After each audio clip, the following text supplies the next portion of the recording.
이제 이 시간에는 선요를 대강 추려서 이제 강의를 하도록 하겠습니다.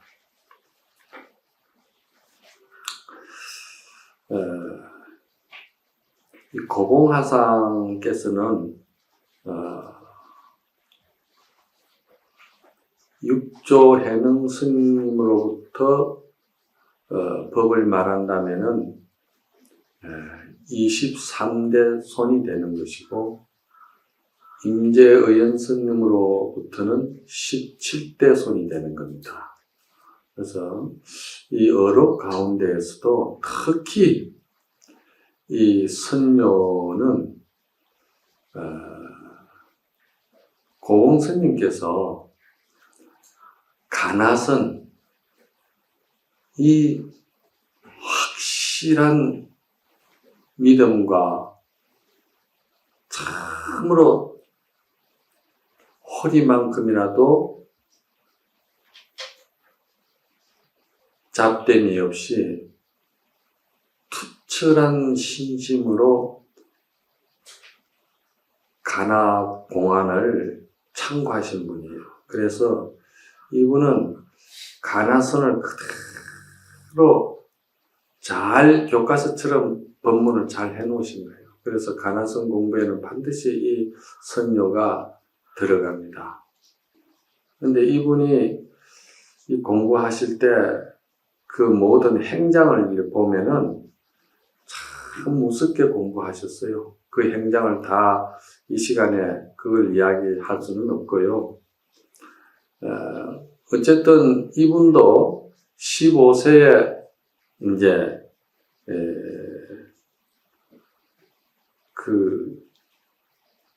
불가에 입문해가지고, 그리고는 처음에 교학을 좀 배우고 천태학을 좀 공부를 했어요. 그리고 생사심을 해결할 수 있는 길은 오직 선문에 있다는 것을 알고, 그리고 이제 옷을 갈아입고 선문에 들어옵니다. 이 옷을 갈아입는다는 것은 그때나 지금이나 아마 중국에는 율종 쪽으로는 밝은 그 목란색, 이제 우리 가사 색깔처럼 비슷한 이 색깔이고, 그리고 교종은 청색이었어요. 그리고 선종은 이제 이렇게 재색이었어요.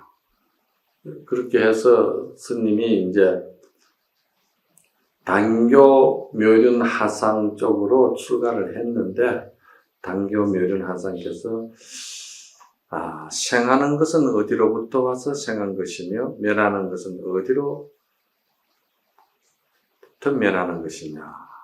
그러니까 생사 호거감이 어떤 것이냐 하두를 이제 단교 하상께서 주셔가지고 그거를 이제 하두를 드는데, 생은 무엇이며 사는 무엇이냐는 이 의문이 말이지 두 갈래로 갈리잖아요. 그래서 그것이 자꾸 일념이 안 되고 의정이 이렇게 하나의 기운이 뭉치질 않아가지고 고민을 했어요. 이분이 이제 많은 사람 앞에서 나는 앞으로 3년 안에 이것을 내가 해결하지 못할 때는 대중이 보는 앞에서 나는 명을 마치겠다고 그렇게 이제 장담까지 했어요. 그러니까 완전히 이제 생사심을 돌아보지 않냐고 이제 그 결단심을 낸 거죠.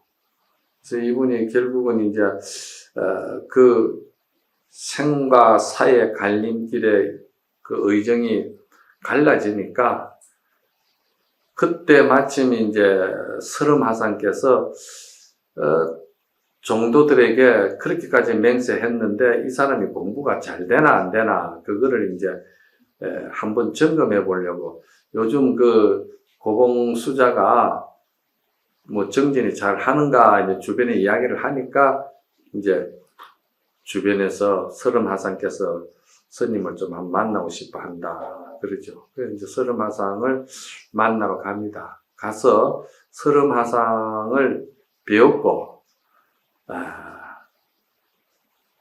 뭐 스님 안녕하셨습니까? 또 스님 저는 누구입니다. 스님 이런 의문이 있어서 왔습니다. 이런 말을 한마디도 열기도 전에, 입을 열기 전에 말이지. 이걸 굉장히 깊은 도리가 있어요. 입을 열기 전에 그냥 맥살을 쥐고 들어오는 사람을 그냥 땅에다 거꾸로 들여가지고 발로 밟아버리거든요. 그게 이제 법문에 고봉 스님 행장에 다 나옵니다. 그래서 그냥 눈물을 흘리면서 어이가 없어가지고 내려와서 맨날 며칠을 말이지 굉장히 괴로워하고 힘들어하죠. 내가 무슨 문제가 있고 내가 무슨 잘못이 있길래 말 한마디 들어보지도 안 하고 사람을 이렇게까지 하느냐. 그래 다음에 이제 올라가니까 두 번째는 이제 스르마선께서 무슨 화두를 들었느냐. 그래 이와 같이 화두를 들었다고 그러니까 그래 그것은 생각이 자꾸 갈라져서 의정이 안 됩니다. 그러니까 그러면 무자 화두를 들어라. 그렇게 이제 화두 공부를 가르칩니다. 그런데 제가 왜 이 말씀을 여러분들도 다 아는 이야기이기 때문에 선녀를 배우셨다면 이건 다 누구나가 이제 아는 이야기인데 왜 이 말씀을 드리냐면은 고봉화상이 서름화상을 찾아 배웠을 때 입도 뻥끗하기 전에 고봉화상을 때려 엎어버렸단 말이에요. 그리고 발로 밟아버렸거든.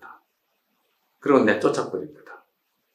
이게 이제 알고 보면은 이게 정말 조사선이고 이게 이제 우리가 말하는 소위 선이라는 겁니다.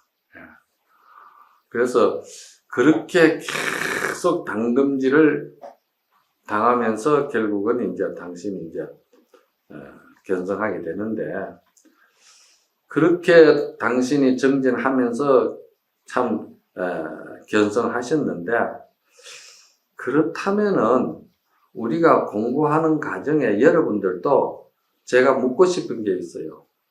여기 화두가 잘 들리십니까? 공안이 요요상제합니까? 딱 이렇게 이제 물었을 때 화두가 잘 들립니다. 화두의 의정이 잘 갑니다. 이렇게 이제 이야기하실 분이 있겠죠. 그러면 그거를 우리가 객관적으로 어떻게 봐야 되느냐? 예를 들자면은요, 정말 누구와 죽기 살기로 싸워서 분한 일을 당하고 원통한 일을 당하고 크게 당했을 때 그때 그냥 이렇게 불같이 그 분심이 막 치오를 때 그때 여러분 스스로가 점검해 보세요. 그때 하도 딱 들어서 하도가 전혀 그 기운이 받치지 않고 그냥 그 한순간에 바로 그냥 의정이 딱 돈발되는 사람이 있으면 그 사람은 의정이 하도가 대단한 사람이에요. 이거는 결국 과정이지만도 여러분이 그 정도 지금 하도에 대한 여러분이 힘이 있느냐는 것이죠. 이건 뭐냐? 하도에 대한 가치와 하도에 대한 믿음과 절대적인 하도에 대한 그 깊은 의정이 딱 서가 있는 사람이라야 그게 바로바로 되는 거예요. 제가 여태까지 대성경전을 통해가지고 쭉 이야기를 많이 하고, 인연법이라는 것이 연생연멸이 다 실체가 없는 것이다. 그렇게 이치적으로 가나라하지만은, 그 이치적으로 가나라고 하는 그것이, 그건 하나의, 교법적으로, 이치적으로, 설리적으로 이야기를 했지만은, 실제로 하도분상에서는 뭐냐?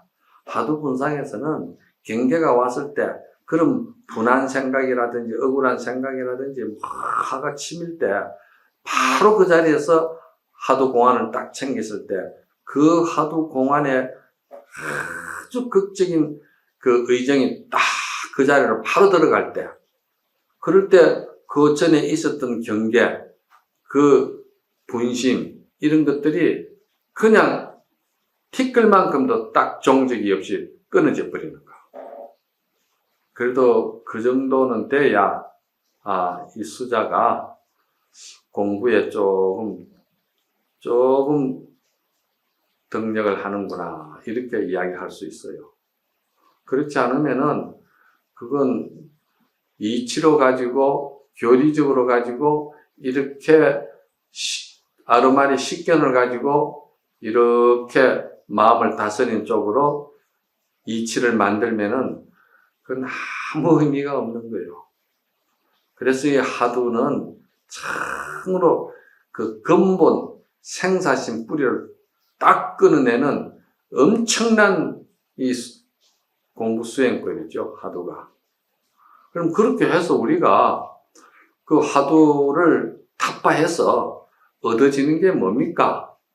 그러면 거기서 우리가 어떤 말이지 참 좋은 길상을 볼 수가 있습니까? 공덕이 뭡니까? 이렇게 이제 묻는다면은 그것이야말로 참으로 그 행복이라는 거는 그건 다 세상에 보면서 그걸 말할 수가 없죠. 그래서 그걸 저는 비유로 한다면은 그 장자에 보면은 장자의 그 제가 좀 오래된 이야기입니다만은 장자의 양생편에 보면은 그런 말이 나와요. 그 포정이라는 사람이 소 잡는 사람이거든. 소 잡는 사람인데 그 소를 잡는데 몇 년이 걸렸냐 그러니까 10년이 걸렸다는 거예요. 10년이 걸렸는데 10년의 그 과정의 결과가 어떻게 된 것이냐. 제가 처음에 소를 봤을 때는 소 전체가 그냥 보인다는 거예요. 그런데 소 내면이 안 보인다는 거예요. 그래서 배를 가르고 뼈를 가를 때 보면은 뼈와 살을 갖다가 피부를 갖다가 이렇게 띠내는 분리 작업을 했다는 거예요. 그렇게 하는데 제가 5년이 걸렸다는 거예요. 그러면 그 이후에 그대의 경제가 어떠했느냐. 그 이후에는 소를 딱 보면은 소의 그 내면에 뼈와 살이 붙어 있는 그게 경계가 보이더라는 거예요. 그래서 그때는 이제 어떡합니까? 그러니까 뼈와 살을 갖다가 분리하는데 눈 감고도 할 수 있었다는 거예요. 그런데 처음에는 그 소를 잡는데 칼을 몇 번이나 갈았느냐? 하루에도 몇 번씩 갈았다는 거예요. 그 점차적으로 5년이 지나면서는 얼마나 갈았냐? 역시 칼을 갈아서 썰었다는 거예요. 그러면 마지막에는 그 10년 이후에 자기가 소에 그 대한 모든 것이 딱 달관했을 때는 어떠냐? 그러니까 뼈와 살과 그 사이의 길이 고속도로처럼 보이더라는 거예요. 그래서 10년 이후로는 오늘날까지도 한 번도 칼을 간 적이 없다는 거예요. 나를 세운 적이 없다는 거예요. 그게 이제 우리 선에서 말하면은 그게 일체 모든 말이지 집착과 또 마음에 다투는 투쟁심 이것이 전혀 없다는 거예요. 그래서 선에서는 이거를 뭐랍니까? 화두공안은 활구를 창구해야지 사구를 창구하면 못 쓴다. 그래요. 활구는 뭐고 사구는 뭡니까? 활구는 도저히 알래야 알 수 없이 꽉 막혀버리는 것이 활구고, 사구는 이치적으로 자꾸 찾아서 들어가려고 그러는 거예요. 그래서 이치적으로 그걸 쫙 맞추는 거예요. 이게 이제 가나선에서는 활구를 생명으로 치지 사구는 그건 병든 역으로 취급해버린 거예요. 그래서 여기서 힘을 얻은 사람은 그러면 마음을 어떻게 씁니까? 그러니까 그 사람은 마음을 허공에다 도장 찍는 것처럼 쓴다는 거예요. 선에서는 그렇게 표현을 해요. 허공에다 도장 찍는다고. 이 장자 그 양생편에는 그 공간을 칼을 다니면서 이렇게 조금 더 나를 갈거나 세우지 않는다고 이야기를 했는데, 선에서는 그냥 허공에다 도장 찍는다고 그래요. 또는 뭐 동산양계선사 같은 경우에는 허공에 새가 날아가듯이 한다. 다 그런 같은 맥락이죠. 그리고 설사 우리가 화두로 가지고 참 생사심을 끊고 그렇지 못했다 하더라도 우리가 닦으면 닦은 것만큼은 자기 마음을 다스리고 자기 마음을 비우고 그 자기가 마음에 평화와 안심, 인명을 가지는 것이 그만큼 또 상당한 공덕이 있다는 거예요. 그래서 그거를 쉽게 말해서 물에다가 도장 찍는 거와 같다고 그랬거든. 견성하지 못하더라도 물에다 도장 찍으면은 도장 찍는 주체가 있고 찍히는 물이 있잖아요. 그렇죠? 물에는 도장을 탁 찍으면은 찍는 찰나에 주관과 객관이 딱 갈라지잖아. 그렇죠? 그러면은 정견도 서지 아니하고